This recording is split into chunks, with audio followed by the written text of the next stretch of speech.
I'd like to show you why knowing your why is the start of your journey. Without a strong why, it can be so difficult to reach your maximum potential. My name is Dr. Jason Balara, and every week I meet with real estate investors and mindset specialists that are taking action in order to build a life according to their own terms. We will break down what drives successful people and allows them to achieve at such a high level. If you are a professional wanting to break through, or simply someone that wants to hear an inspiring story, the Know Your Why podcast is made for you. Hi everyone, I'm Jason Balara, and this is the Know Your Why podcast. Today I'm here with Nic McGrue.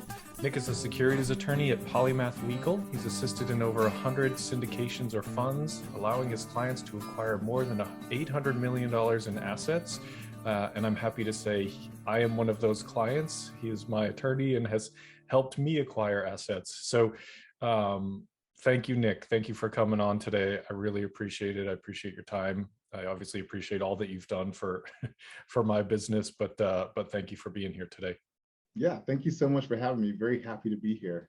Awesome. Nic, would you maybe just start by just sharing a bit of your background? Kind of, we know you're an attorney, but let's know a little bit more about how you got there, and then we'll dive into kind of some of the, I guess, prerequisite ask the attorney questions. Yes, sounds good.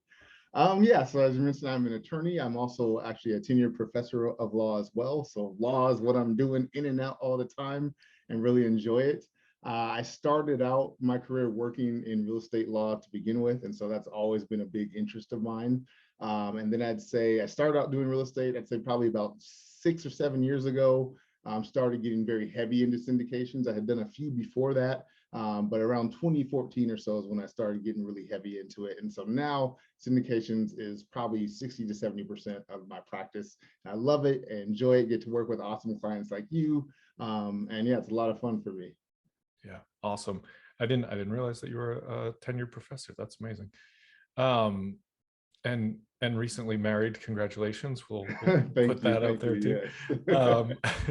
But so I think there's a lot of questions that come up in terms of syndication and securities law and things like that. So maybe we'll just kind of start with some of that, kind of the basics. And I guess, would you just actually say what a securities attorney, what exactly define that, and kind of what your role is in the process for people that don't know?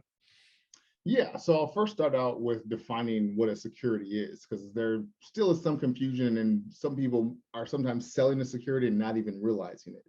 The thing that I always say is the SEC doesn't make a whole lot of things clear all the time, but the definition of a security is one that is very clear. It comes from the Howey case. I believe it was in 1946, and still good law, still operable today.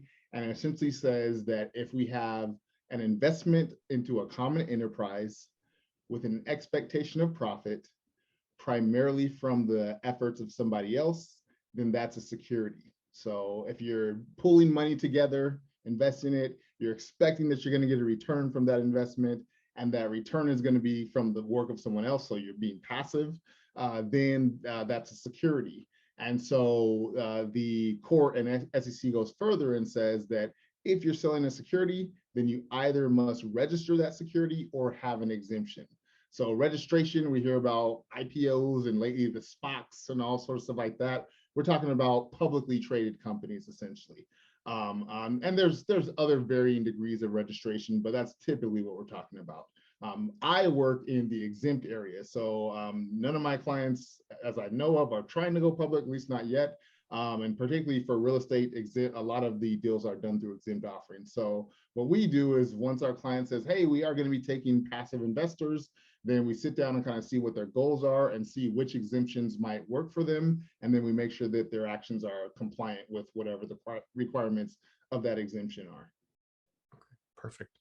And so maybe you could also describe, sort of the different types of syndications that you'll see in the different, probably the description is the different types of capital raising techniques is maybe a better way to put it, however you want to break it down, but sort of when clients come to you and we say, hey, this is, I need to raise $10 million, and you have I know because I've seen the questionnaire, but there are some very specific questions about, what your anticipated goals are and all of that. So maybe define for us kind of the types of capital raising, and we'll start there, I guess, is probably the best way to go.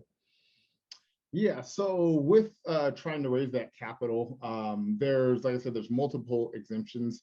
I still have found in the over 100 that I've done for real estate specifically, Regulation D works very, very well in most situations. And one of the reasons for that is that it's one of the exemptions to where you just need to comply with it. And if something goes wrong, you need to be able to show that you were in compliance. Whereas some of the other exemptions, that even though you don't have to go through all the registration of a full public offering, sometimes there is some back and forth with the SEC. For instance, Regulation A and Regulation CF for crowdfunding, both of those require the SEC to kind of give a sign off before you can start raising capital. And so with that, we're talking about a large government bureaucratic agency. It's going to take a long time. And so if we're looking at a real estate deal, a lot of times you might have 30, 45, 90, even 120 days to close. But if we're waiting on the SEC, they might take 100 or more days just to get back and say, yeah, you can raise that capital. And by that time, your deal has already expired, essentially. So Regulation D is the one that often works really, really well for at least the clients that I have that are doing syndication. And within Regulation D, there's two options that you have within that. There's 506B and 506C. And the difference between the two of them primarily rests on the types of investors that you're seeking. So with accredited investors, simply put, there's other ways to be an accredited investor, but the common way is through income or net worth. And so an individual that makes $200,000 or more, or has a net worth of $1 million or more exclusive of their primary home is typically going to be accredited. Then there's sophisticated investors who are not accredited, but essentially they have the resources to determine whether this is a good deal and fits kind of their risk profile and their investment needs. And so it's between their education, their experience, current investments, or maybe with the use of a financial planner or advisor, can they determine whether this is a good deal for them or not? And so when we're looking at 506B or 506C, 506C says you can have an unlimited number of accredited investors, and you don't have to know them or anything like that. Only thing we have to do is make sure that they're accredited. And with that, you can do general solicitation. So you can advertise your deal, assuming that you're advertising it in a place that you reasonably believe is to accredited investors. So you can kind of tell the world, so to speak, about your 506C deal. Whereas with 506B, you can have an unlimited number of accredited investors, and you can also have up to 35 sophisticated investors. Now, with that, the exchange that you're getting, and this one, you're allowed to have people that are not accredited, but in exchange, you must have a pre-existing substantial relationship with all of your investors, whether they're accredited or not. And now this is one of those areas where SEC hasn't done a great job of defining what pre-existing and substantial is. But I typically tell clients that you want to meet with the investor 3 times, typically at least more than 30 days. Again, these are not hard, fast rules, but these are the guidance that I give to try to make sure that we're within the right area of that gray area. So meet with them 3 times, have at least 30 days of a history with them. And when you're meeting with them, you're talking about the types of investments that they have, their risk tolerance. You're not getting into any advising or anything like that, but you're trying to understand, are they sophisticated? What is their investment experience? Do they understand or have the resources to vet this type of deal? Because with either one of them, you're gonna have to verify their status. And one of the steps of verification is providing them with a questionnaire.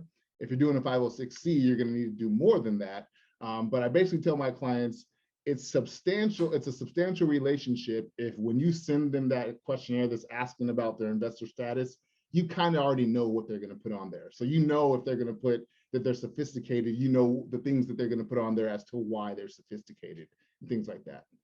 Sure. Oh, that's a great explanation. I'd like to maybe talk a little bit about Regulation A and crowdfunding? Because I think that's, so as you said, most of us are doing, Reg D and doing 506B or C, but crowdfunding and Regulation A are interesting to me in part because now, and correct me if I'm wrong, there's Regulation A is a way sort of around the accredited investor requirement, but you can still advertise. Am I way off base on that? But how? No, you're correct. Both Reg A and Reg CF, essentially, it's not really a way around, but there's additional compliance requirements that essentially makes it less of a consumer threat.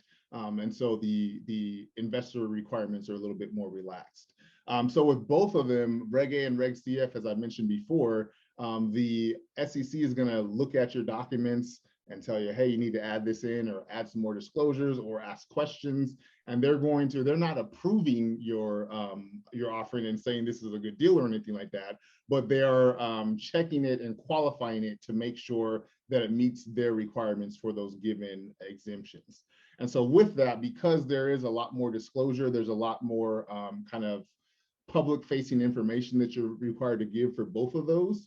The requirements on the investor income or status is relaxed. So, and I may even be getting this slightly off because I don't deal with Reg A and Reg CF daily.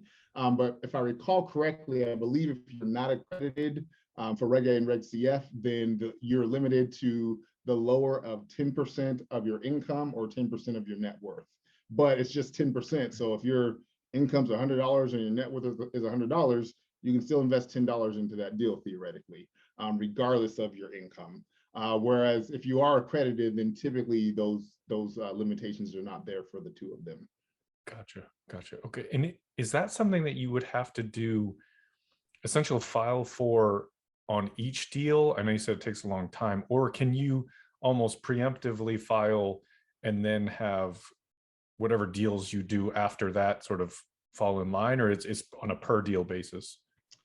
You could do it either way. If you're trying to do it as a kind of one filing continually, you'd want to be thinking about your offering and your company as, for lack of a better word, a fund, in that you're setting this up and you're going to be able to raise capital continually. And unlike with a typical syndication where I can say my returns are tied to that building right there, with this, how you'd set it up is that you'd say, we're going to give a certain amount of returns, and then be your job as the operator to go out and find deals and assets to acquire that can meet those projections. Okay.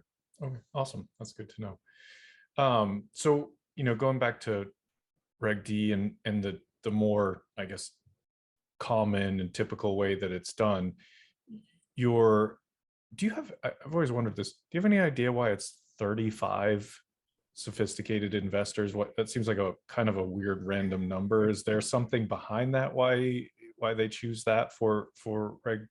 I don't, and I've actually wondered that before too. And now that you're asking again, I'm like, maybe I should have my assistant do some research on that and see kind of what was going on in the room when they came up with that number. It just seems like a random number. It's not a percentage of the number of investors that you have, or what. It's just 35. However, yep. It just kind of always struck me as a funny number.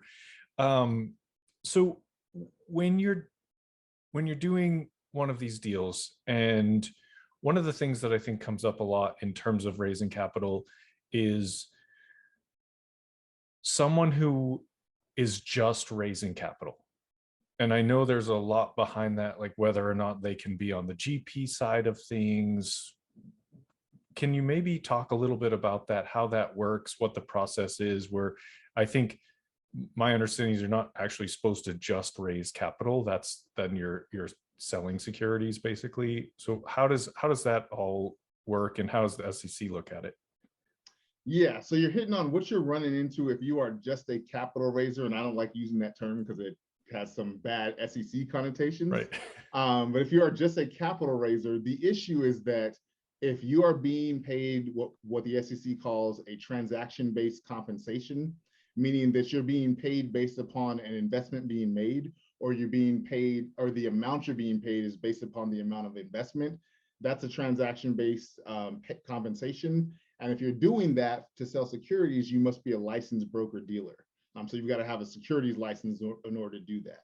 Your only other option is to be a finder. And as of right now, the finder's rule is just pointless. Thankfully, they have a proposed change to it, but this proposed change has been proposed for, I think, about 18 months now. So we'll see where that's going to go. But the current finder's rule essentially says that if you're going to pay somebody to find people that want to invest in your security, you've got to pay them for the introduction only. So you're paying them for the handshake or the email intro. And if they introduce you to 100 people and all of them say, why are you spamming me with all this nonsense? I don't want it. Too bad, you still got to pay them. Because if we make their payment based upon how many of those 100 invest or how much they invest, then we're back to a transaction-based compensation, which they would have to have a license. So the current state is that being a capital raiser without a license is not going to fare well for you. Now, some things that you could do is if you are a true general partner. So what I see sometimes is that people say, oh yeah, I'm a GP, and really their only role was to raise capital. Now, there are some situations where if we have maybe a small group, like say we're doing a ground up development, maybe you own the land, I have a construction company, and another person has, a lot of high net worth people. The three of us could come together, and sure, that one person is kind of the capital raiser, but they're having a much more significant role in the deal, and they're a crucial piece of the puzzle that you and I would have been missing in that scenario. Something like that probably could work. We still want to make sure we're looking at what's going on, but something like that could be okay. The issue comes in is when we have 50 GPs and all but 3 or 4 of them are just raising capital, or they're doing asset management but not really having any say or anything like that. That's where it starts becoming an issue, because again, it looks like you are getting a portion of the GP solely for raising capital, and that starts looking like a transaction-based compensation, which if you don't have a license, it's going to be unlawful. Gotcha. So I guess that's an interesting gray zone, right? If you're a big part of it, like if you had, suppose you have 3-4 partners or something like that, and one of them is raising all of the capital, then that person becomes, you said if they're like the deal doesn't get done without that particular partner kind of thing. Like, is that what you're talking about, or that person would still have to have the broker-dealer license? So I can't speak, or I'm going to speak very generally and not specific. Sure, yeah, generally that probably would work. Again, we want to look at each individual situation to see truly what's going on. And in that situation, again, it's because that piece is very crucial to the whole deal. Whereas if we have to raise 10 million and I'm a capital raiser bringing 300,000, right, sure, that's helpful. But if there's 10 other of me out there, I'm not really that important to the deal. Gotcha. Yeah, that makes total sense. Then you've just got a bunch of small chunks of the capital. And it actually, just at the conference we were both at, someone was talking about special purpose vehicle, as far as people raising capital as part of the LP side is my understanding of it, so that they're essentially forming an entity and then raising capital through that entity as one, and that's on the LP side, but they negotiate a better terms for that entity, I guess. Is that I guess almost a way around it? You're not getting any of the GP side, you're just getting essentially truly compensated, whether that's a percentage or what. Is that legal? Is the SEC not like that? Like, how does that work? So that could be lawful. The thing is, though, is that SPV itself is then probably its own security, and so whoever's running or managing that SPV would need to go through and have their own PPM or whatever exemption stuff they need for that security itself. But yeah, because we have funds all the time, hedge funds or what have you, can say, oh, this is a great deal, I'm bringing in 2 million to this raise, and so because I'm bringing this big check, I need you to give me better returns. So that happens all the time. And so that similar type of situation, if we're an SPV, writing a $500,000 check or a check that's much larger than the typical investment, that SPV would have the ability to negotiate essentially slightly better terms. Okay, gotcha. It just seems, on the surface anyway, that seems almost the same thing, right? It's still I guess a transaction-based compensation type of it, or it sounds like a transaction-based compensation. So I think it's obviously all of this speaks to exactly why you need a securities attorney on your team if you are doing these deals, because all of these little nuances and everything like that are, I think it's easy to mess them up. Like, it's easy to make the mistakes. So having someone that's going to sort of be on top of that and check that for you is obviously very, very important. I like to, whenever I talk to people on the podcast that are, kind of on the like a broker or an attorney or a property manager, or someone who's kind of in that the team part of the transaction, I always ask, like, do you invest in your own deals? Are you sort of acting as an investor as well? It just seems to me like when I see people in your position, or I see the brokers, especially the brokers, I'm like, why don't they buy all the deals? Like, it just seems like they have first access. It makes sense. So do you do some investing on your own as well? I do some investing on my own. For me, I do have to be a bit careful just because there's a potential conflict of interest if I'm investing in one of my clients' deals, because if things go wrong, I can't really sue them. Not that I'd be looking to do that first anyway. Right. So I am a bit cautious when investing with clients, but I do invest in it passively, yes. Yeah, but you could invest someone else's client, right? Like some other syndicator there shouldn't be any conflict of interest there. Yeah. I guess one other thing I wanted to maybe expand on is that broker dealer license. And you hear a lot about it. You mentioned that that's the key. So what's involved in that? What is that? What do you do to get that status? And what does that allow you to do then? So this is a little bit outside of what we regularly deal with. But if you think of like a financial advisor, they have like Series 6, Series 7, Series 83, what have you. The different series allow them to sell or advise on different things. And so you need to make sure that you have whatever your license is, it's one that allows you to sell real estate securities in this way. Okay. And so I know typically a long time ago, I looked into, like a decade or more ago, I looked into just potentially, seeing what's the process. And I know that I believe there is an exam, and then you need to have a sponsor. So a licensed brokerage has to kind of sponsor you to sit for that exam. At least a decade ago, that was the rules. Who knows what they've changed to now. Okay. Yeah, I've heard it's pretty rigorous. The process and the test is, I think, quite challenging. So not to be approached lightly, I guess. Yeah. All right. Well, Nic, let's switch gears a little bit, and I'll ask you the 4 questions that I ask every guest, and I don't know, maybe there'll be a little bit different track as far as with you being an attorney, but I don't think so. I think they're relevant to anyone. And the first one is just based on the podcast, the name of the podcast being Know Your Why, and that is, what is your why? What drives you and kind of pushes you towards success? I think I've got 2. One of the kind of easier ones is that I actually really do enjoy what I do. It's fun working with clients. It's fun kind of seeing their deals and the different ways they approach them, and kind of getting creative to address their issues and solve those problems. So part of the why is I really do enjoy this. Even as I mentioned, I'm a professor. I just like the law. It fascinates me. It's one of those things where I'm just like, yes, this clicks. I like working in this. Right. So part of it's just that I enjoy it. And then the other part is that growing up, my family worked hard. And I remember my dad would always say, never work for somebody else, because he was a machinist at Boeing, which was a good job, fed us and all that sort of stuff. But I just saw kind of his feeling stuck. And particularly back then with less technology, it's a little bit harder to kind of take those risks and get unstuck.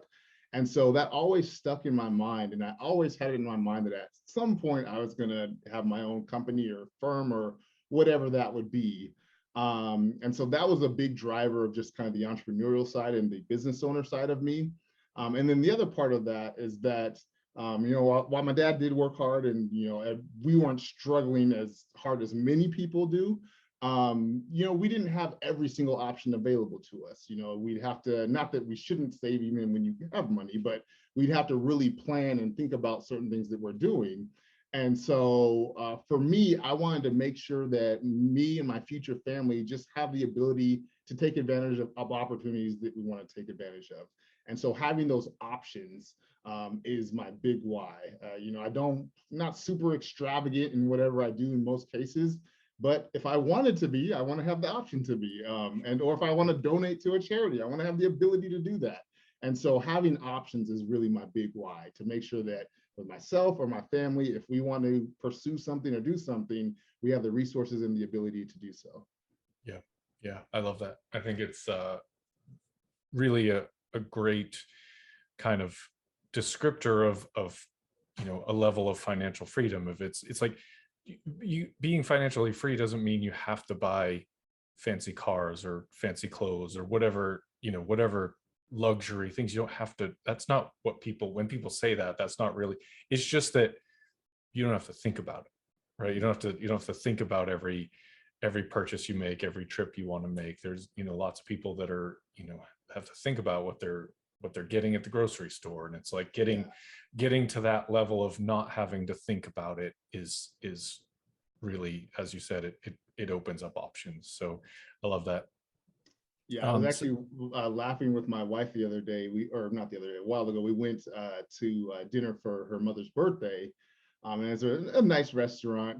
And I was laughing because I was like, man, I remember if there was no price on the menu, we would get up and leave because we didn't have that option to just have a good time and it be what it is. And so having those options, again, we don't do that all the time, but being able to sit down and just say, this is what I want for today, and it's a celebration and a special time, is nice to have.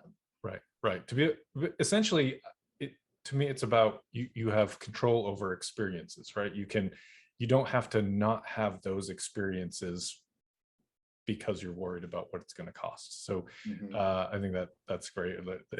It's like that whole, people say, if you have to ask, you can't afford it kind of thing. And it's like, well, yeah, maybe I can't. So let me, so I'm going to ask. But, that's great. Second question, Nick, tell us something about yourself that maybe isn't common knowledge, a special skill, a hobby, something that not everybody knows about you. I have lots of hobbies and skills, and that's kind of where the name Polymath comes from. Granted, I'm going to say this, don't ask me to do one because I'm out of practice, but I am I say aspiring, but I'm pretty good at it. I'm a magician. Do some card magic and some coin magic. Been doing that for about 4 or 5 years. I went to the Magic Castle. It's a place in Hollywood that you have to be invited. And so I got finally, after years of hearing about it, I was able to go once and just loved it. And so a few months after that, my girlfriend at the time for my birthday got me a magic lesson. And after the magic lesson, I was like, oh, this is amazing. And so from there, it's kind of just been my little hobby. Even though I said it, like I always have a little deck of cards just right near me with my hands while I'm fiddling around and stuff. So that's awesome. Just kind of an obscure hobby that I have that not everybody knows I can do. That's very cool. I would imagine, I won't ask you to do it anyway, because I feel like it would lose the effect on Zoom. It's probably hard to to do magic tricks over Zoom, but that's very cool. I like that. Next question, when people hear this and they want to reach out to you, what's the best way to get a hold of you? Best way to reach us is www.polymathlegal.com, or on Twitter, Instagram, Facebook, it's just @polymathlegal. Okay. And I can give firsthand knowledge that you are an excellent attorney. So I can vouch for you specifically. And the final question, Nick, what piece of advice would you give to people that are, starting their journey, whether it's in real estate or law, or just some meaningful endeavor what would you tell them to advise them as far as, kind of helping them reach that next level of success? I think I'd say, work hard, keep moving forward, but be patient and kind to yourself. Because I know for myself, a decade ago, I was really working really hard, but not quite having the results that I wanted.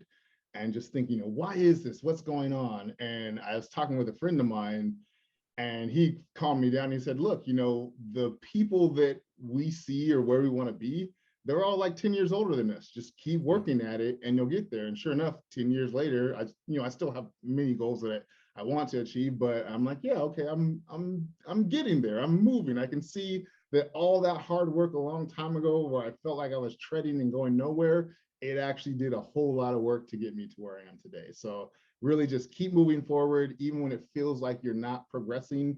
Be patient with yourself and just make sure that you're moving forward regularly, and you'll get there eventually. Yeah, I love it. That's really good advice. I don't know if you've ever read Atomic Habits. I'm about halfway through it now, but it's a really good book that essentially seems, at least so far, seems to echo exactly that sentiment of just keep plugging, and it's going to feel maybe like you're not making progress in the beginning, but then all of a sudden you sort of wake up one day and you're like, oh, look at me. I guess I did achieve something. I guess all that work I put in really was worthwhile. So yeah, just don't give up. So it's been great, Nic. Thank you so much. I appreciate your time. I appreciate your explanation on some difficult topics that I think people have a lot of trouble understanding and being in compliance, which I think is there's probably a lot of things out there that maybe aren't in compliance, not due to actually trying to be fraudulent or something, like just because they don't know better. So really good information. So thank you. Appreciate it. Yep. Yeah, I'd agree. There's a lot of kind of, for lack of a better word, innocent non-compliance or ignorant non-compliance where they don't know. Yeah, so it's complex, but we can take care of it. And yeah, I appreciate you having me. Happy to come back on whenever you ask me to. Awesome. Well, we'll do that again. We'll come up with some more topics and go through them in the future. But thank you. And from here, we'll go ahead and sign off. Thank you. I'd like to show you why knowing your why is the start of your journey. Without a strong why, it can be so difficult to reach your maximum potential. My name is Dr. Jason Balara, and every week I meet with real estate investors and mindset specialists that are taking action in order to build a life according to their own terms. We will break down what drives successful people and allows them to achieve at such a high level. If you are a professional wanting to break through, or simply someone that wants to hear an inspiring story, the Know Your Why podcast is made for you.